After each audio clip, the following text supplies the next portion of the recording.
नमस्कार दोस्तों, स्वागत है आप सभी का एक बार फिर से हमारे YouTube चैनल पर। दोस्तों, अभी अभी एक UMT का नया अपडेट आया है और उसमें MTK टूल में कुछ काफ़ी ज़्यादा चेंजेस कर दिया है। जो कि हमारे पहले वाला जो टूल था, MTK टूल जो पहले वाला था, उसमें हमें मॉडल सेलेक्ट करना पड़ता था।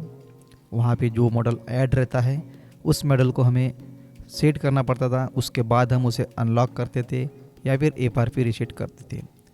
और दोस्तों, उसमें अगर मान लो कोई मॉडल अगर ऐड नहीं है तो ऐसे में हमें उसका CPU मॉडल नंबर सेट करके उसे अनलॉक FRP रीसेट करना पड़ता था।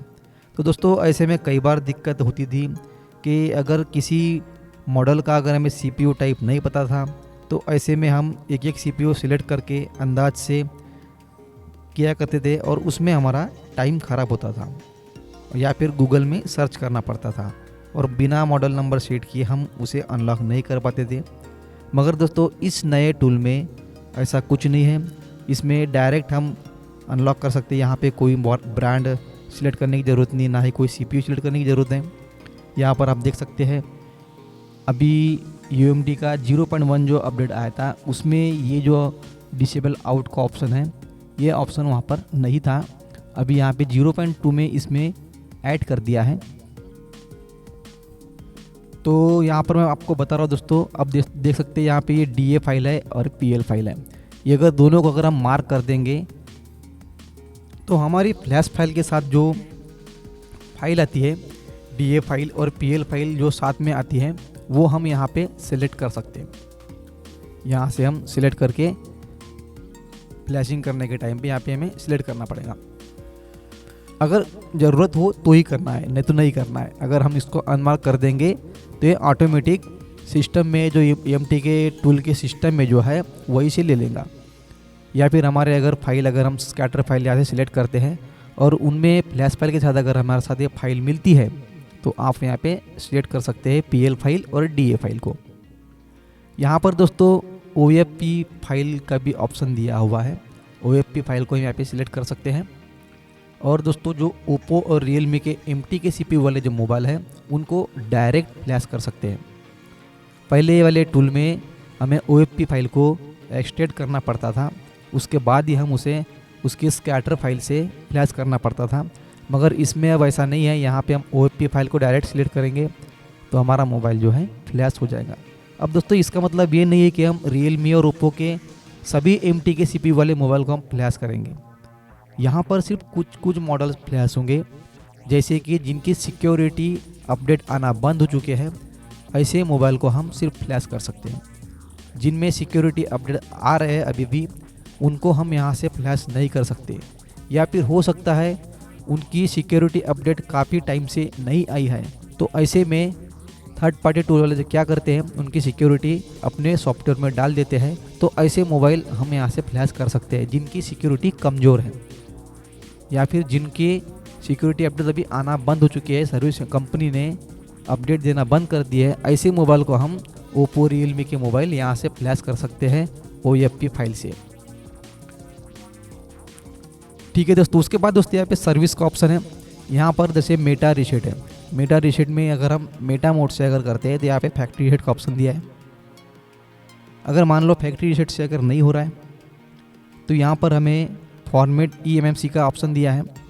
अगर हमारे पास जो मोबाइल है उसमें अगर MMC लगी है तो इसमें हम MMC को सिलेक्ट कर देंगे और एक्सकट कर देंगे, तो उसके मेटा मोड से यूज़र डाटा जो होता है उसे फॉर्मेट कर देगा।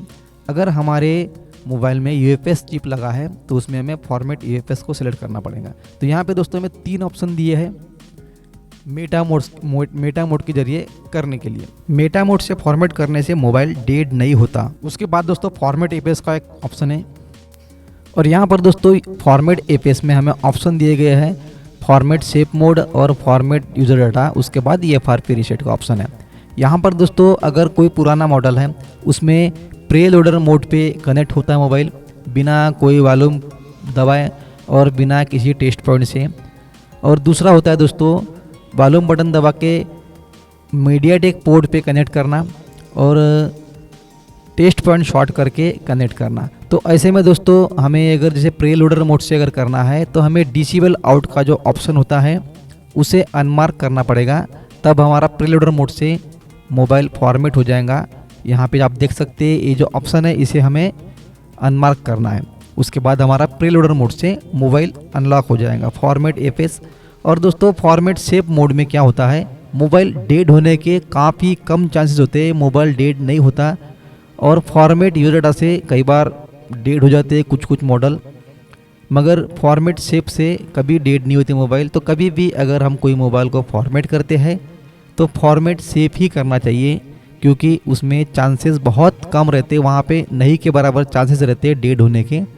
तो ऐसे में कोई भी मोड हो, आप प्रीलोडर मोड से करो या मीडियाटेक पोर्ट से करो, अगर आप टेस्ट पॉइंट या वॉल्यूम बटन से अगर मोबाइल को कनेक्ट करते हैं तो वहाँ पर मीडियाटेक पोर्ट बनाता है। ऐसे में हमें डिसेबल आउट का जो ऑप्शन है उसे मार्क करके रखना पड़ेगा, तब हमारा मोबाइल अनलॉक होगा या फिर फॉर्मेट होगा। दोनों मोड में दोस्तों अलग अलग है। यहाँ पे डिसेबल आउट को मार्क या अनमार्क करते रहना पड़ता है, प्रीलोडर मोड में अनमार्क करना पड़ेगा और मीडियाटेक पोर्ट में इसे मार्क करके रखना पड़ेगा। उसके बाद यहाँ पे बूट लोडर फंक्शन दिया है, यहाँ पर हम बूट लोडर अनलॉक कर सकते हैं, रिलॉक कर सकते हैं और परमानेंट अनलॉक भी कर सकते हैं। ये दोस्तों दोनों फंक्शन से होगा, मीडियाटेक पोर्ट से भी होगा और प्री लोडर पोर्ट से भी होगा। इसमें दोस्तों मीडियाटेक में आपको बस टेस्ट पॉइंट शॉर्ट करना पड़ता है या फिर वॉल्यूम डाउन को और वॉल्यूम प्लस को प्रेस करके रखना पड़ता है। तो यहाँ से हम अनलॉक कर सकते हैं बूट लोडर और परमानेंट अनलॉक भी कर सकते हैं। और दोस्तों मैं बता दूं, बूट लोडर अनलॉक करने में भी रिस्क हो सकती है। उसके बाद यहाँ पे RPMB टूल दिया है, इसमें रीड RPMB का ऑप्शन है और राइट RPMB का ऑप्शन है।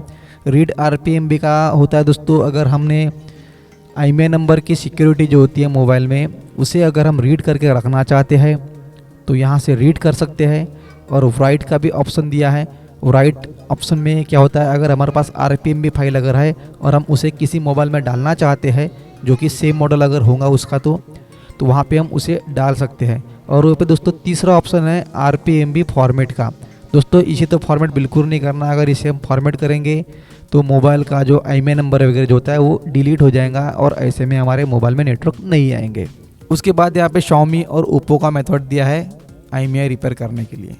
ये जो इतना सेक्शन जो है ये Oppo और Xiaomi के लिए दिया है। तो उसके बाद दोस्तों ये जनरल है, ये कॉमन वाला, ये यहाँ पे देख सकते हैं Vivo रिपेयर दिखा रहा है, मगर ऐसा नहीं है कि आप Vivo का यहाँ पे रिपेयर कर सकते हैं। कोई अदर ब्रांड के अगर मोबाइल जैसे अगर है, जैसे कि Xiaomi वगैरह हो गया, जो पुराने मॉडल जब आते थे उस टाइप के मोबाइल भी यहाँ से आप कर सकते हैं। ज़रूरी नहीं कि यहाँ पे Vivo का नाम दिया है तो यहाँ से सिर्फ Vivo का ही होगा। उसके बाद दोस्तों रीसेट Oppo ID का ऑप्शन दिया गया है और रीसेट EMI अकाउंट का। इसके बाद दोस्तों Huawei का भी दिया है यहाँ पे। उसके बाद यहाँ पे EMI रिलॉक फिक्स का ऑप्शन दिया है। जैसे मोबाइल को हम अनलॉक करते हैं, EMI अकाउंट को हटाते हैं, उसके बाद हम जैसे सिम लगाएंगे और नेट चालू करेंगे, उसके बाद तुरंत उसमें फिर से EMI लॉक आ जाता है। तो ऐसे में इस वाले ऑप्शन से हम उसे परमानेंट हटा सकते हैं। और दोस्तों ज़रूरी नहीं कि हम इस ऑप्शन से परमानेंट हट जाएगा, किसी मॉडल में नहीं हटता, हम कितनी भी क्यों ना कोशिश कर ले किसी मॉडल में नहीं हटता। यहाँ पर भले ही ऑप्शन दिया है मगर काफ़ी कम चांस होते हैं कि इससे वो लॉक हट जाए। कई बार होता है कि वो लॉक फिर से आ जाता है। कुछ मॉडल में परमानेंट हट जाता है और कुछ मॉडल में नहीं हटता, नेट चालू करो तो तुरंत फिर से लॉक आ जाता है। तो इस ऑप्शन से हम अनलॉक तो कर सकते हैं लेकिन काफ़ी कम चांस होते हैं, कुछ मॉडल में होता है, कुछ मॉडल में नहीं होता। तो दोस्तों ये जो टूल्स है, अभी जो अपडेट नया आया है, ये मुझे काफ़ी ज़्यादा अच्छा लगा और काफ़ी ज़्यादा आसान है, पहले से ज़्यादा आसान हो गया। ये पहले थोड़ा सा मुश्किल हुआ करता था, इसमें मॉडल नंबर वगैरह सेलेक्ट करने की ज़रूरत पड़ती थी। अब इसमें ये सब चीज़ें करना नहीं पड़ता, इसमें बस डायरेक्ट मोबाइल को कनेक्ट कर दो। अगर कोई प्रीलोडर मोड से अगर होता है तो कोई बटन दबाने की ज़रूरत नहीं पड़ती, वॉल्यूम बटन माइनस बटन वगैरह कोई दबाने की ज़रूरत नहीं है। हमें अगर मीडियाटेक पोर्ट से करना है तो हमें पावर प्लस और डाउन को प्रेस करके रखना पड़ता है या फिर उसे टेस्ट पॉइंट से शॉर्ट करना पड़ता है। आपको ये इन्फॉर्मेशन अच्छी लगी हो तो वीडियो को लाइक कर देना और चैनल पर नए हो तो प्लीज़ सब्सक्राइब कर देना। तो मिलते हैं दोस्तों ऐसे ही किसी नए वीडियो के साथ, तब तक के जय हिंद जय भारत।